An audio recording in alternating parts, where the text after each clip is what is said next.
I believe I've been put on this earth to tell stories of people like me who live between worlds.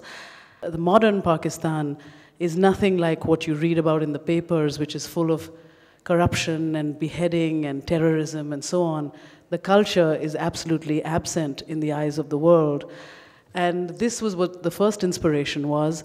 And the second inspiration, and the major inspiration, was really Mohsin Hamid's book, The Reluctant Fundamentalist, which not only gave me a window into contemporary Pakistan, but was essentially a dialogue between East and West. And we all know that there has been an enormous schism, a wall between East and West in this last decade. And I sought very much in the dialogue between America and the Islamic world in The Reluctant Fundamentalist to really bring some sense of bridge making, some sense of healing, basically a sense of communication that goes beyond the stereotype, that goes beyond the myopia, that goes beyond the ignorance. And I felt I was uniquely positioned to do this because I have lived in the West more almost in America, in New York City, more than I have lived in the subcontinent, but equally belonging to both. So I felt positioned to make this film.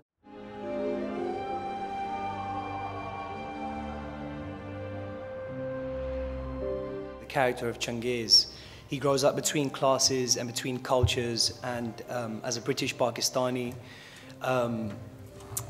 I can definitely relate to that in cultural terms and also in terms of attended a university where my social background wasn't as common as a lot of the people around me. So yeah, I think I can definitely relate to that. But I think it's hopefully something that everyone can relate to, is the feeling that we are to some extent defined by the labels slung around our neck, and that's not something that happens by our own choosing. It's something that we're kind of born with, and to some extent, I think Changiz's journey is something that I hope chimes with a lot of our personal journeys, which is to try and outgrow that, or at least to try and stretch those labels wide enough so that we can try and live inside them comfortably. It's definitely a healing, a reaching out that is beyond myopia that surrounds us today.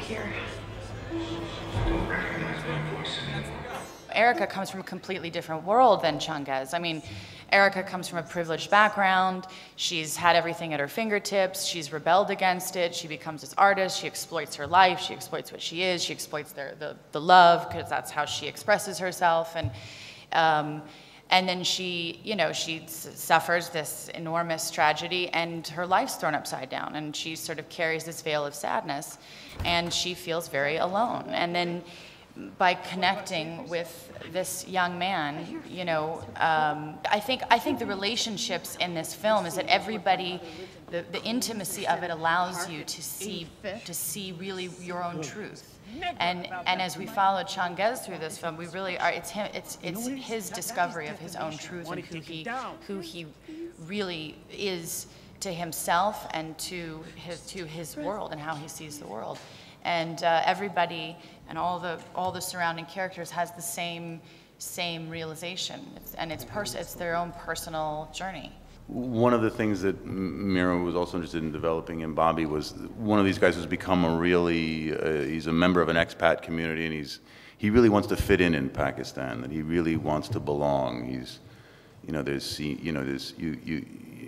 smoking hashish, he's seeing Pakistani women, and he's trying to immerse himself, and not just for the Central Intelligence Agency, but because it's really who he is, that he somehow wants to belong there in a place that he knows he never will belong. And there was for me, that belied a certain level of pain, that he was covering some pain, that he felt somehow disconnected from his home and was trying to find a new one. And that theme was very interesting to me. We will wipe the blood of the invaders from our swords!